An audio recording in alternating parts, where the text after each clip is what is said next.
In the distant future, vampires rule the night, but their numbers are dwindling. One podcast is unlike all the others. Half human, half vampire. This is Lefty Speaks, the official podcast for Vampire Hunter D.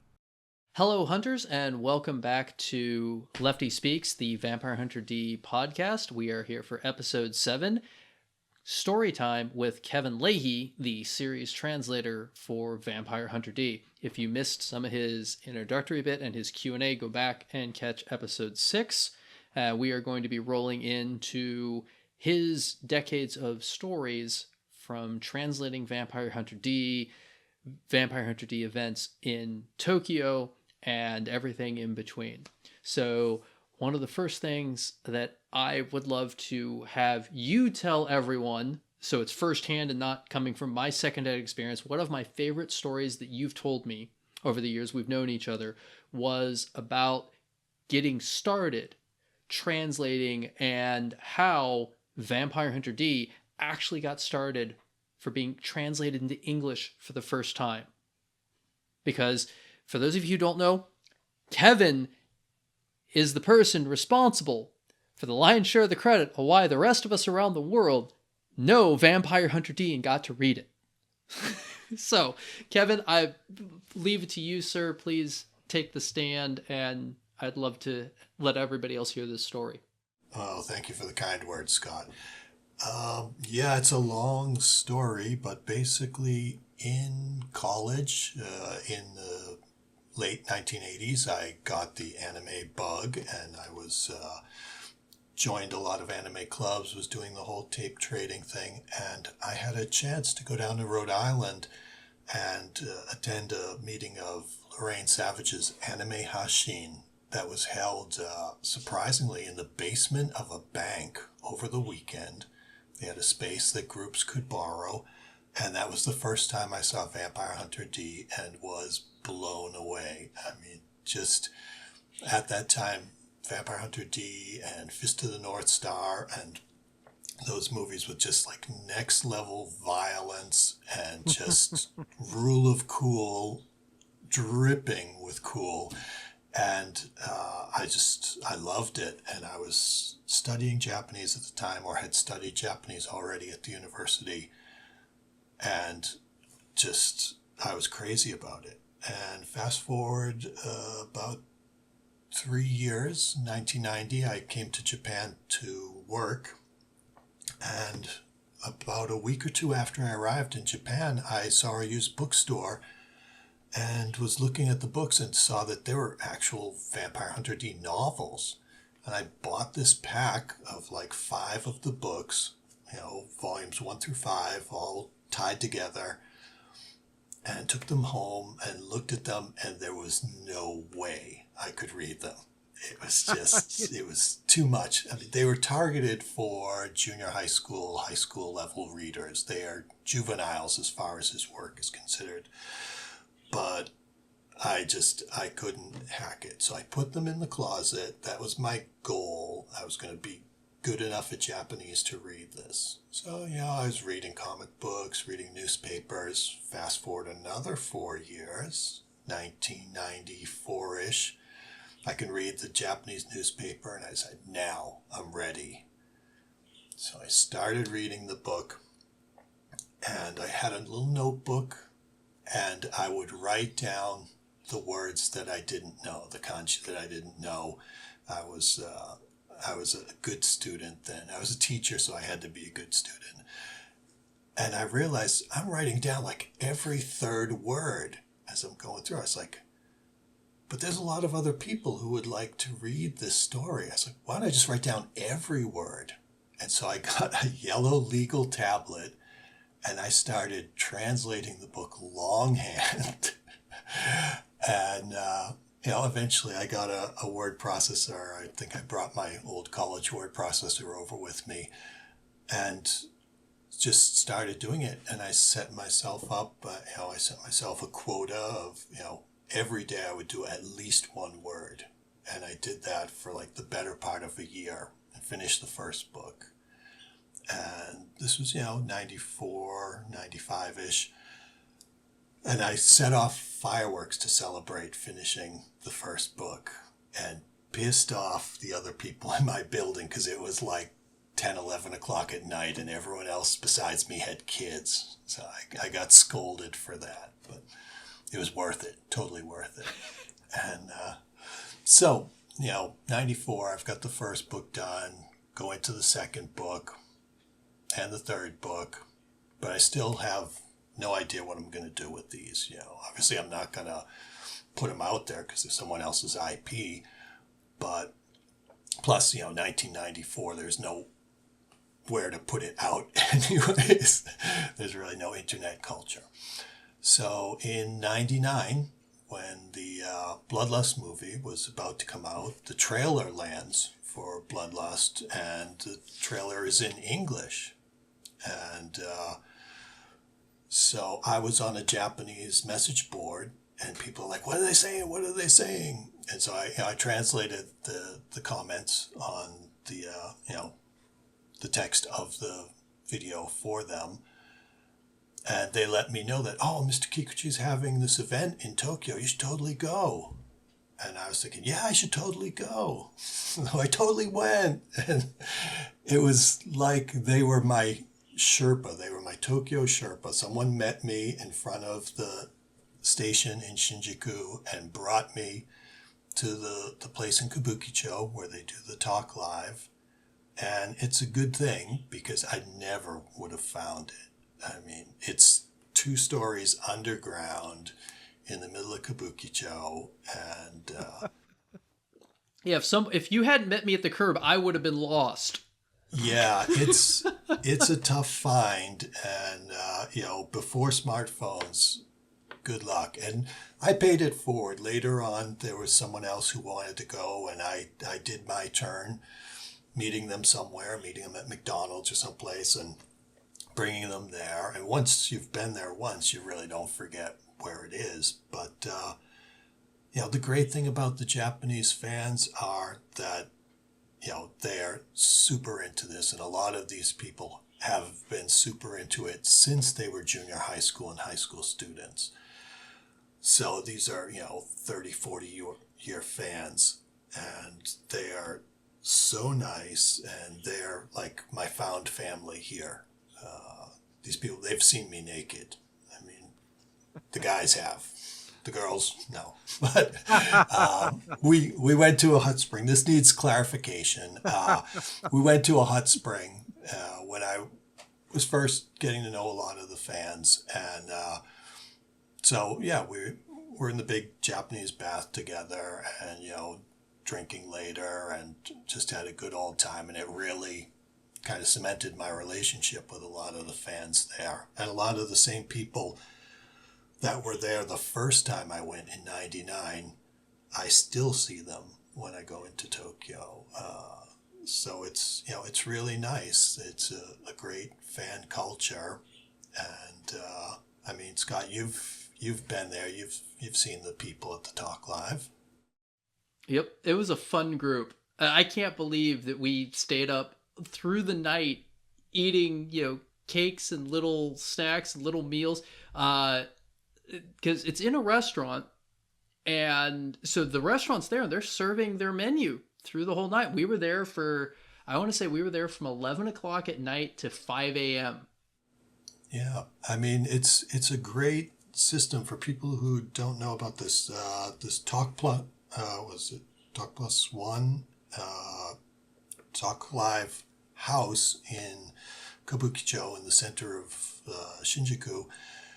Basically, they have different musicians, they have professional wrestlers, they have all kinds of people come, and the speakers aren't paid. The speakers get a cut of the drink and food sales while they are speaking. So if they get a lot of people there, a lot of people eat and drink a lot, then they make a lot of money. And if they don't, they don't. And so it's a really interesting idea. I think the Time magazine in Asia said it was one of the best places to speak your mind in Asia. It was designated by Time magazine years ago. It's an interesting concept. So I went there because I knew they'd be talking about the the new Vampire Hunter D movie, and I figured, well, this would be a good time to see if there was any interest in an English language translation. I thought, okay, this would be good timing. So I went, and at the Talk Live event, usually you'll have Mr. Kikuchi introducing the movies that he thought they were cool, or they had some kind of impact on him. So he'd do one session would be about like Hammer horror movies, or one would be about the Universal monsters, or AIP, or all these different directors or monsters or different themes every time. And basically kind of being a dad to all of these fans and saying, like, this is something cool, you guys should check this out. And so he'd have an abbreviated version of the story to share with people. And then at the end of the night, he'd do a Q&A time. So, I stand up to ask my question. The co-speaker, Ino Fumihiko, another author, and he's kind of Ed McMahon to Mr. K's Carson. And he sees me, and he just kind of freaked out. He's like, oh my God, a foreigner. So it's a dark room. They probably had not noticed me and didn't know what I was doing there. And there were a lot fewer foreigners in Tokyo at that time. So I asked, do you have any plans to release the books in English? And the answer I got was no. So this is July '99. So I was a little crestfallen. I'm not gonna, say I wasn't. But I knew in September they'd have another meeting, and it was Mr. K's birthday. So I came back in September. I had some books that I had translated that had been published. Books of poetry, and the books had both the original Japanese and my English translation side by side, so you could compare. So I gave him those for his birthday, and he came back with, okay, I'd like to see your translations. So he asked me to fax them to him.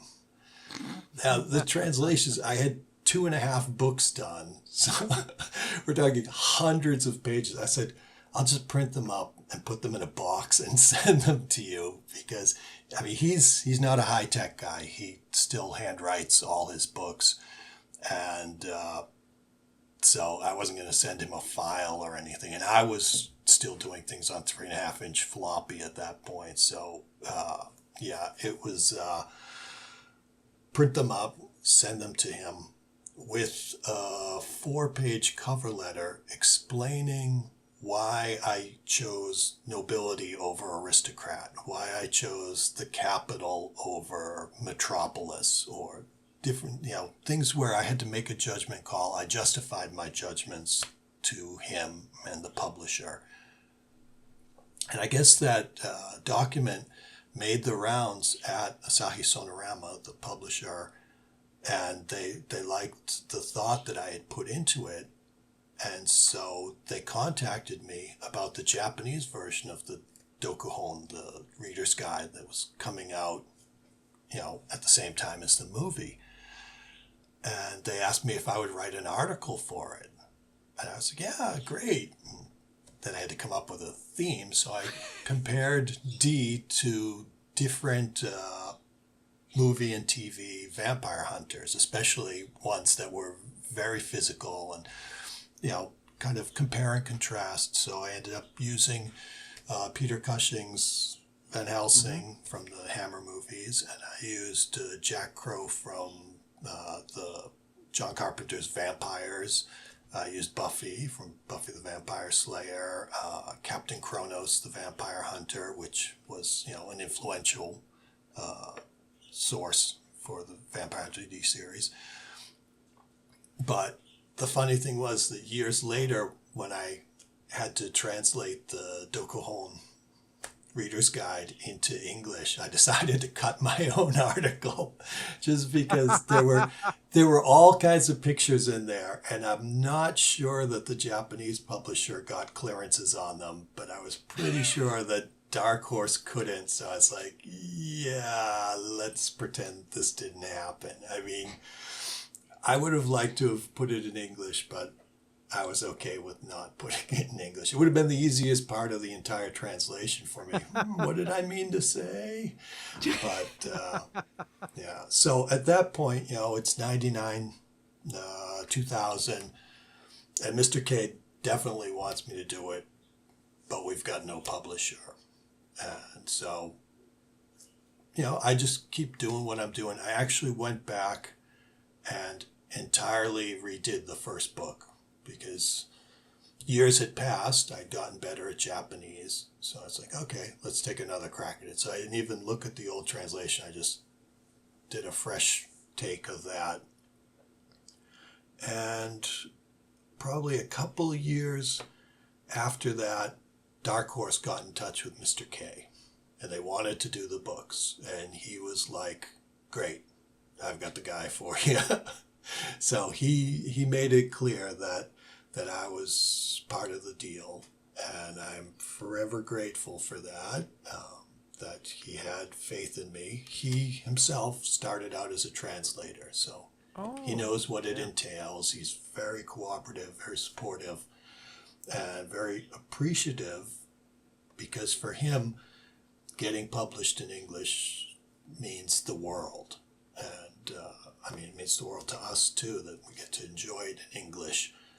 But because of his love for Western movies, cowboy movies, Hammer horror, Lovecraft, all that stuff, getting printed in English was making it, because he had been printed in Taiwan before then. He had maybe possibly been printed in other countries, but English was it for him. And so I was glad I was able to help him with that.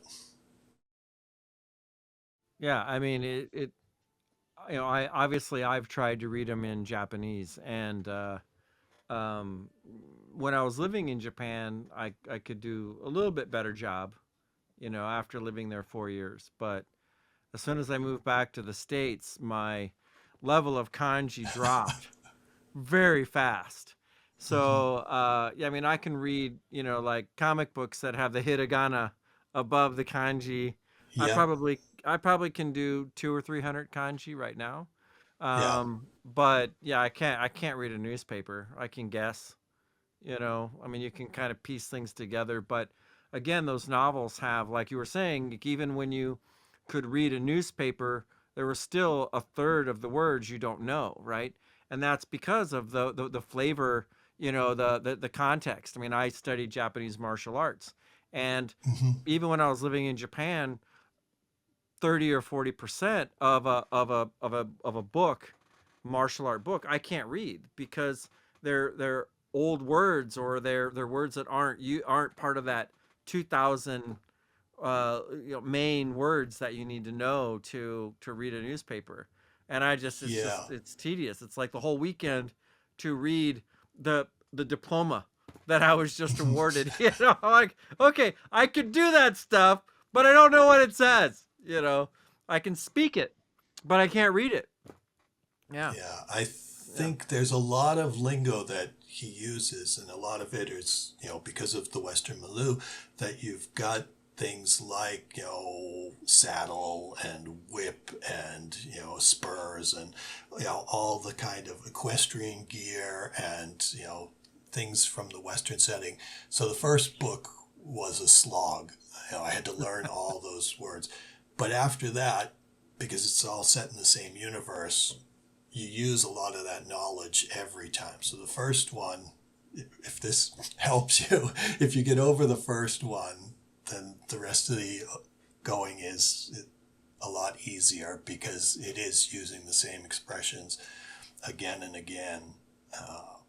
And I think even for junior high school readers that it was intended for, it was probably a tall order. I think it's probably challenging for a lot of them because he doesn't put the phonetics in very often at all. I don't know that that's his call or the publisher's call, Yeah, but yeah. I don't remember seeing hiragana above honestly any of them except maybe some, like on the first book, like names, like right, or names they'll place, do like it. place names that, yeah, where there's no internal way to understand which kanji that is, or is it onyomi or Exactly. kunyomi? Yeah, yeah. So fascinating, Hmm. yeah.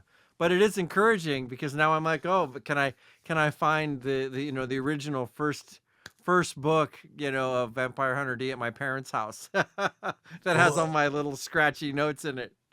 So yeah, exactly. That's. I was going to say you had a copy of the first one there yep, earlier. yeah. Well, that's Good that's a times. new one. Yeah, that's. Yeah, But I kind of want to go back now and see what I was trying to translate. Back when I was living there. So. that would be great. I know around here somewhere I've got the notebook that I did those first notes in. I probably still have the yellow legal handwritten translation because I never throw anything away. I'm a pack rat. Don't let my wife find them. She'll toss them all. No, you've got to tell her that these are valuable. They are a future multi-million-dollar charity auction item. They're No, no, going in the VHD yeah. museum. No, honestly, that's not even a joke. I mean, honestly, I mean, like, when doing charity auctions for like Silent Hill and Resident Evil, so I mean, the silliest, the thing, obviously, from a movie perspective, some of the props and some of the early conceptual stuff is what people want. They want that flavor, and so not even a joke. I mean, that that original work that you did is the very beginning. That is the start of Hmm. Vampire Hunter D being turned into English. Yeah. So that, I think that's gold. I mean, that is really something special. Yeah, and also inspiring to people that like want to learn Japanese, or for me, want to relearn the written word. Yeah, it's, I know that getting far enough to be able to read it is challenging, and it's one of the reasons why I just kept pushing to get the books in English because I know not everyone has 5 or 6 years to spend getting to that level of Japanese, especially if you're working. I mean, even at my day job, they actively discouraged us speaking Japanese, because I was English teacher. And so, yeah, it's understandable that not everyone can make that time investment. So here it is in English. uh, and but if you can go back and try it in Japanese, that's good too. It's certainly powerfully motivating Absolutely. to Yeah. want to tackle it. Yeah, it's part of why, in many ways, I'm jealous of my dad's linguistic gift, because my dad was a ancient languages scholar, and so Wow. he went and learned French and German because French and German were the languages that a lot of the original research on the Rosetta Stone was done on, because he was studying ancient Egyptian history and culture, so he learned hieroglyphics. Well, to understand hieroglyphics better, he was like, well, I'm reading a translation of a translation, so I'm going to go learn French and German so that I can read the original research, because that's where the people who cracked the Rosetta Stone were from. That was their native language. Excellent. And so, for him, it's like, oh, I'm just going to go learn the language. Well, that works for you because you learned a dozen languages. I struggle with English. It just doesn't click for me. So I'm very grateful to all the translators, because my dad tried to get me to learn different languages. He was trying to teach me dead languages starting when I was 2. That did not go well for anyone involved. He eventually gave up and realized, yeah, I do math. I don't do languages. Mm-hmm. Oh, yeah, that's great. I mean, we have a lot of languages in the house that I don't understand. My older daughter is majoring in Urdu, so she speaks Urdu and Hindi, and I don't. And my younger daughter majors in Danish, which also I have no idea. But I was able to cook a box of macaroni and cheese from Turkey with no English directions, so I feel like an international chef. You know, I had enough mac and cheese experience that I was able. I mean, look at this thing. Look at this thing. Mac and cheese from Turkey, like a boss. Hey, I will take that over the Kraft mac and cheese any day of the week. 'Cause I won't touch that blue box. It's definitely a much more realistic cheese color. It is not orange. It is yellowish. But it was a good experience. I like being reminded what it's like to be, you know, a functional illiterate from time to time. Like the first time I visited Japan. I mean, the first time I came to Japan, it was 1989. I just got out of college, and I knew some kanji, like Neal, 100, 200 characters, and I came back to America. I was like, oh my God, I can read everything. And, it motivated me to study Japanese more, but, it's humbling to realize there are people in their own country who have that kind of problem. And I thought, if I ever went back to the States, I would want to either teach English or Japanese, in adult education. Sadly, I never did go back, so didn't have a chance to do that. Well, I will admit, I was really grateful the last time I was in Tokyo, and I get on the subway and I realize, oh wait, it's the directions and the names of all the stations and stops. They have the monitor scrolling by in kanji, hiragana, and in English, the romanji. I'm like, this is great. I could get 2 out of the 3. Yeah, they've made it super accessible now. I think a lot of it was probably before the Tokyo Olympics, and in part before the Nagano Olympics. They did a lot to make signs in English to make things more accessible to foreigners, because the inbound tourism now is insane. I mean, it's a great time to visit Japan because they're making things easier for foreigners here, for foreign visitors. But a funny side note, the place where I got my Vampire Hunter D books several years before I could read them, that street I had actually seen as a child in a movie, a Godzilla movie from 1963 with King Ghidorah. It's out under several different names, but it's one of the big Monster Bash ones. And that street has the terrified people of Matsumoto fleeing down it about 54 minutes into the movie. So if you want to see the street where Kevin Leahy encountered Vampire Hunter D novels, go 54 minutes into the King Ghidorah movie from 1963, and there you go. I love that. It is a small world. It's funny how it just all comes together. Nice. Awesome. Well, thank you for that one.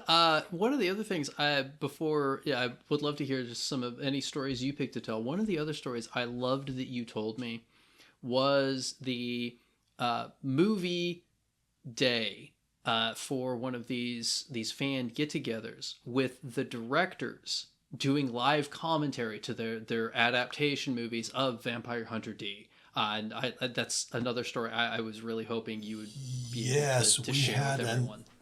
We had an epic event. Mr. Kikuchi was so happy that the books had come out in English and were doing well that we had the D-Day event It has nothing to do with the invasion of Europe. It's just Vampire Hunter D. Instead of VHD, they usually just call him D in Japanese. So D-Day event was, I don't know, it was a 6 or 8 hour event at Loft Plus One in Tokyo.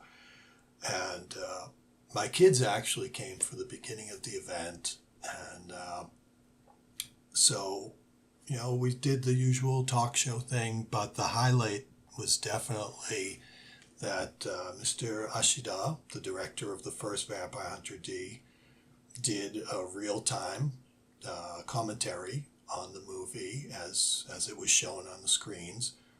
Then Mr. Kawajiri did the same for Bloodlust, and they were available to do illustrations on the kind of shikishi boards. And yeah, one of my treasures is I have a Vampire Hunter D that I cruelly asked the director to draw after probably 20 years after drawing the original. And the amazing thing about, you know, the Japanese directors, animation directors, is they're all incredible artists. I mean, they just do beautiful drawings because they came up through the system, and, you know, a lot of them were Gengaman or, you know, working on animation. And I was amazed that 20 years later, most people are having him do like Kenshiro, because he also did the Hokuto no Ken movie back, you know, the Fist of the North Star movie around the same time. But yeah, he was able to just knock it off like it was yesterday. So he was a very nice guy. He's no longer with us, but super, super nice guy. So that was incredible. I think my big takeaway was he said that Reigensei's kind of Shrike blade, that flying weapon that he throws, was based on a coat hanger that they had at the office. That, you know, like someone had like a folding coat hanger, and that was kind of what gave him the idea for that. But then he said that the kind of hilt on Dee's sword was also based on a coat hanger from the office. Now, there's a point where Dee has to block Reigensei's flying projectile, so we have some coat hanger on coat hanger violence at one point in the movie. And it was kind of interesting to hear his stories, and that everything was still so fresh in his memory, because at that point this was probably 2003, 2004. This was, you know, a good 20 years after he had made the story.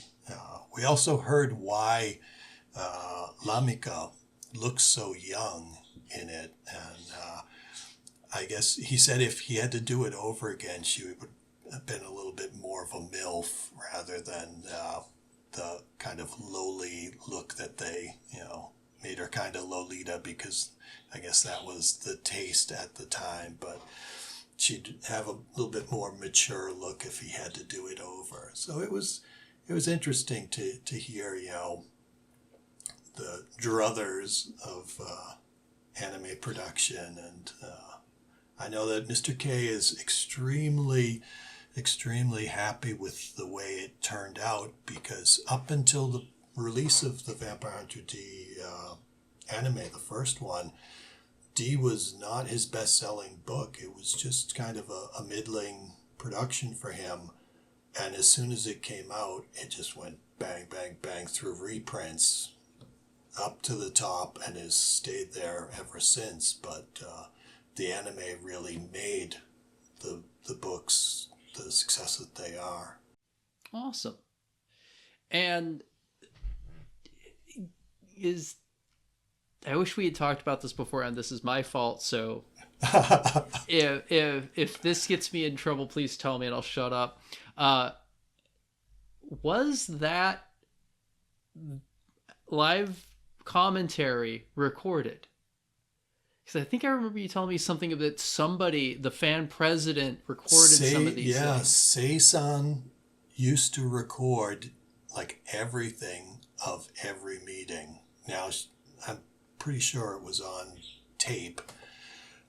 Sei-san, I'm still in touch with, and I would love to ask her if she has that still, because that would be precious. I mean, that would be one for the vaults. That's the history commentaries preservation on those. kind of thing.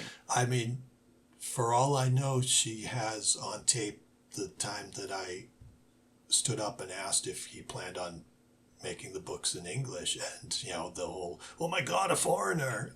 I mean, she could have all that exchange too, which I would like for my own personal collection. That would be fast. That would be amazing.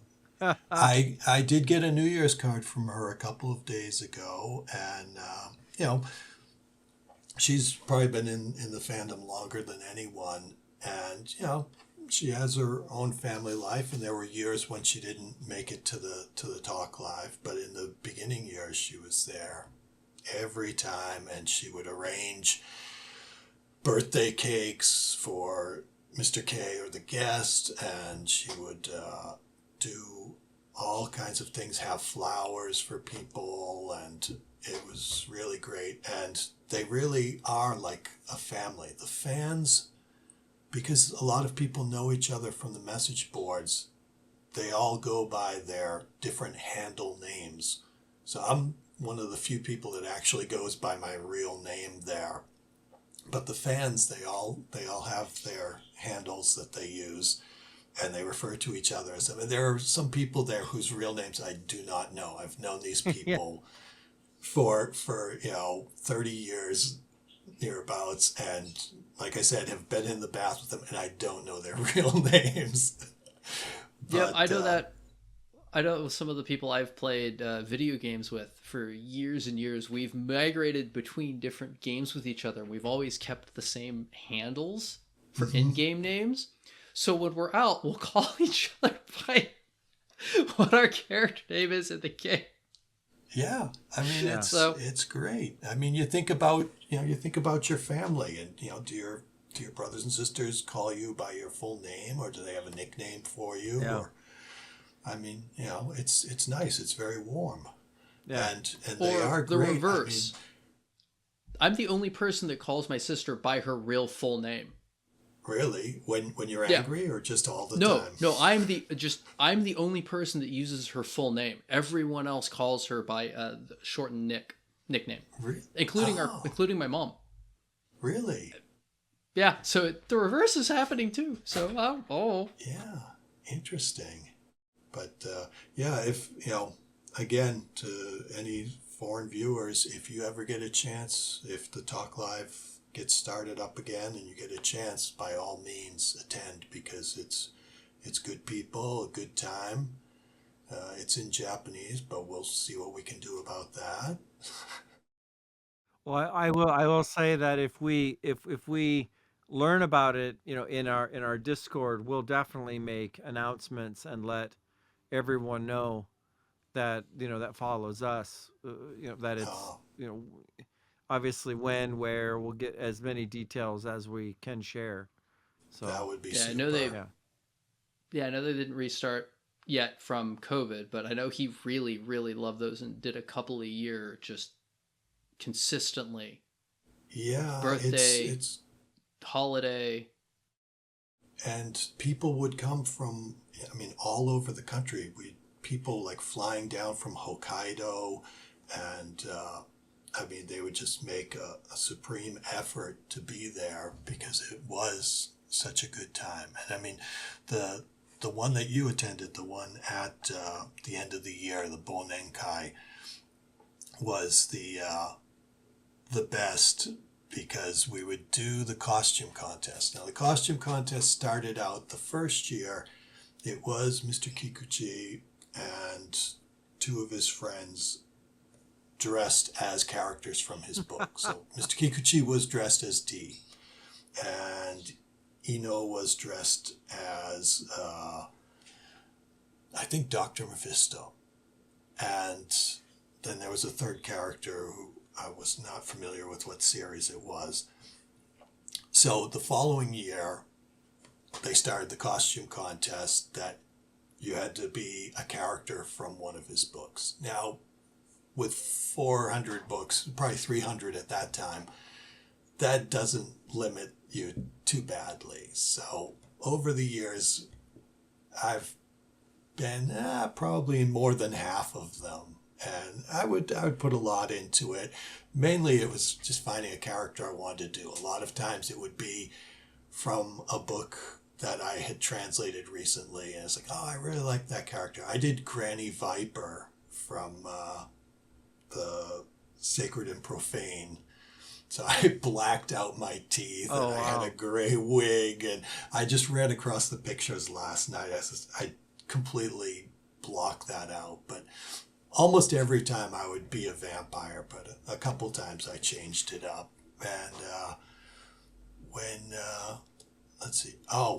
when you went, Scott, I had the spiders and stuff on me, and it wasn't. Yeah, I still have pictures from that one. Yeah, it wasn't Fernstad from the second book. It was actually from an upcoming book. It was a different sheriff who ended up getting eaten by spiders. So, if I had a nickel for every time a sheriff got eaten by a spider, I'd have 2 nickels, which isn't a lot, but it's funny that it happened 2 times. Hey, I mean, giant mutant spiders, them things are scary. So yeah, even not mutated and giant, they're still pretty scary. I'm not in a good place with spiders. Australian spiders, giant suckers. No, thank you. Thank you for listening to Lefty Speaks, the official Vampire Hunter D podcast, hosted by Brandon Easton, Neal Fischer, and Scott McLean. This podcast is created by Unified Pictures and 9 Realms. Narration by Lauren Evallen-Muller. Recording and editing by 9 Realms. Produced by Scott McLean and Ian E. Muller. Based on the works created by Hideyuki Kikuchi.